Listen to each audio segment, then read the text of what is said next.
Web Daily Bible. Day 203, Psalms. Chapter 76.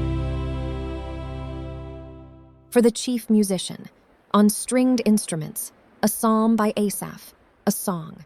In Judah, God is known. His name is great in Israel. His tabernacle is also in Salem, his dwelling place in Zion. There he broke the flaming arrows of the bow, the shield, and the sword, and the weapons of war. Selah. Glorious are you, and excellent, more than mountains of game. Valiant men lie plundered, they have slept their last sleep. None of the men of war can lift their hands. At your rebuke, God of Jacob, both chariot and horse are cast into a dead sleep. You, even you, are to be feared. Who can stand in your sight when you are angry? You pronounced judgment from heaven.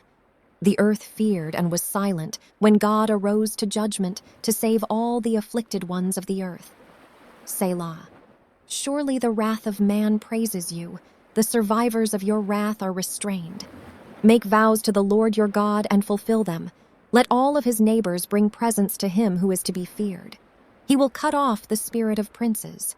He is feared by the kings of the earth. Chapter 77. For the chief musician, to Jeduthun, a psalm by Asaph. My cry goes to God. Indeed, I cry to God for help and for him to listen to me. In the day of my trouble, I sought the Lord. My hand was stretched out in the night and didn't get tired. My soul refused to be comforted. I remember God and I groan. I complain and my spirit is overwhelmed. Selah. You hold my eyelids open. I am so troubled that I can't speak. I have considered the days of old, the years of ancient times. I remember my song in the night. I consider in my own heart. My spirit diligently inquires. Will the Lord reject us forever? Will he be favorable no more? Has his loving kindness vanished forever? Does his promise fail for generations? Has God forgotten to be gracious? Has he, in anger, withheld his compassion? Selah.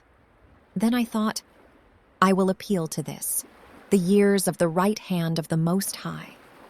I will remember the Lord's deeds, for I will remember your wonders of old. I will also meditate on all your work and consider your doings. Your way, God, is in the sanctuary. What God is great like God? You are the God who does wonders. You have made your strength known among the peoples. You have redeemed your people with your arm, the sons of Jacob and Joseph. Selah.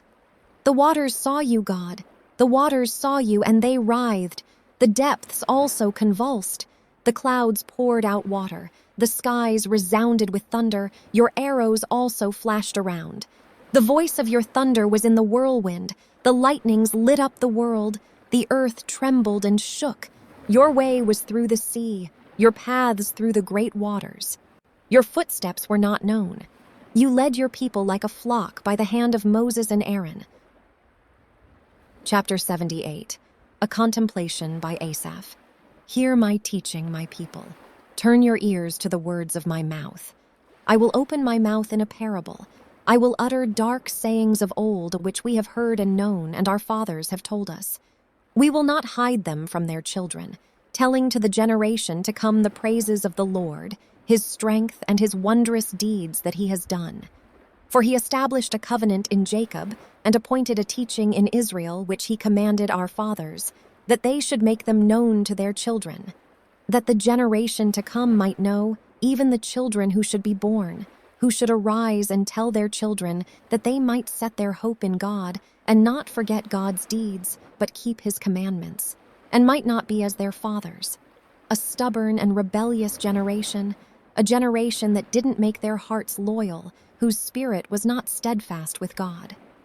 The children of Ephraim, being armed and carrying bows, turned back in the day of battle. They didn't keep God's covenant and refused to walk in his law.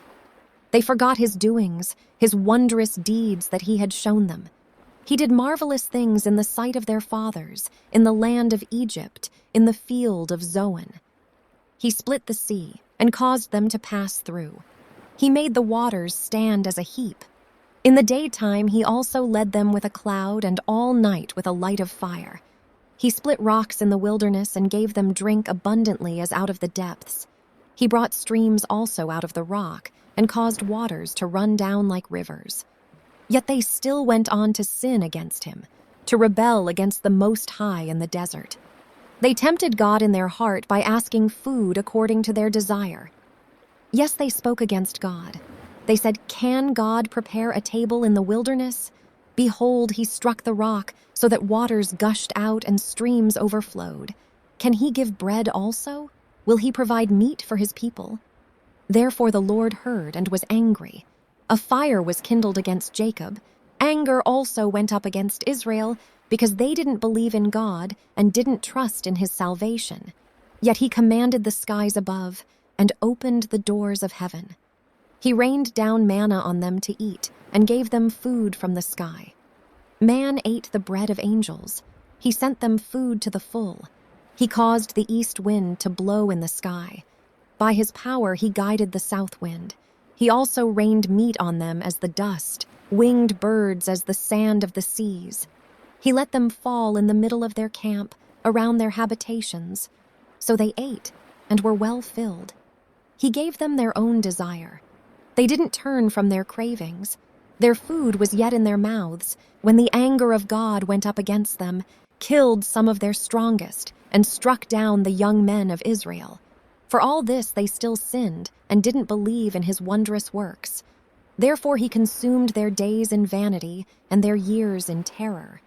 When he killed them, then they inquired after him. They returned and sought God earnestly. They remembered that God was their rock, the Most High God, their Redeemer. But they flattered him with their mouth and lied to him with their tongue. For their heart was not right with him, neither were they faithful in his covenant. But he, being merciful, forgave iniquity and didn't destroy them. Yes, many times he turned his anger away and didn't stir up all his wrath. He remembered that they were but flesh, a wind that passes away and doesn't come again. How often they rebelled against him in the wilderness and grieved him in the desert. They turned again and tempted God and provoked the Holy One of Israel. They didn't remember his hand, nor the day when he redeemed them from the adversary. How he set his signs in Egypt, his wonders in the field of Zoan. He turned their rivers into blood, and their streams, so that they could not drink. He sent among them swarms of flies which devoured them, and frogs which destroyed them. He also gave their increase to the caterpillar, and their labor to the locust. He destroyed their vines with hail, their sycamore fig trees with frost. He also gave over their livestock to the hail, and their flocks to hot thunderbolts. He threw on them the fierceness of his anger, wrath, indignation, and trouble, and a band of angels of evil. He made a path for his anger. He didn't spare their soul from death, but gave their life over to the pestilence, and struck all the firstborn in Egypt, the chief of their strength in the tents of Ham. But he led out his own people like sheep, and guided them in the wilderness like a flock. He led them safely, so that they weren't afraid, but the sea overwhelmed their enemies. He brought them to the border of his sanctuary, to this mountain which his right hand had taken. He also drove out the nations before them, allotted them for an inheritance by line, and made the tribes of Israel to dwell in their tents. Yet they tempted and rebelled against the Most High God, and didn't keep his testimonies, but turned back, and dealt treacherously like their fathers. They were twisted like a deceitful bow, for they provoked him to anger with their high places, and moved him to jealousy with their engraved images. When God heard this, he was angry and greatly abhorred Israel, so that he abandoned the tent of Shiloh, the tent which he placed among men, and delivered his strength into captivity, his glory into the adversary's hand. He also gave his people over to the sword, and was angry with his inheritance. Fire devoured their young men. Their virgins had no wedding song. Their priests fell by the sword, and their widows couldn't weep. Then the Lord awakened as one out of sleep, like a mighty man who shouts by reason of wine. He struck his adversaries backward. He put them to a perpetual reproach. Moreover, he rejected the tent of Joseph, and didn't choose the tribe of Ephraim, but chose the tribe of Judah, Mount Zion which he loved. He built his sanctuary like the heights, like the earth which he has established forever. He also chose David his servant, and took him from the sheepfolds. From following the ewes that have their young, he brought him to be the shepherd of Jacob, his people, and Israel, his inheritance. So he was their shepherd according to the integrity of his heart, and guided them by the skillfulness of his hands.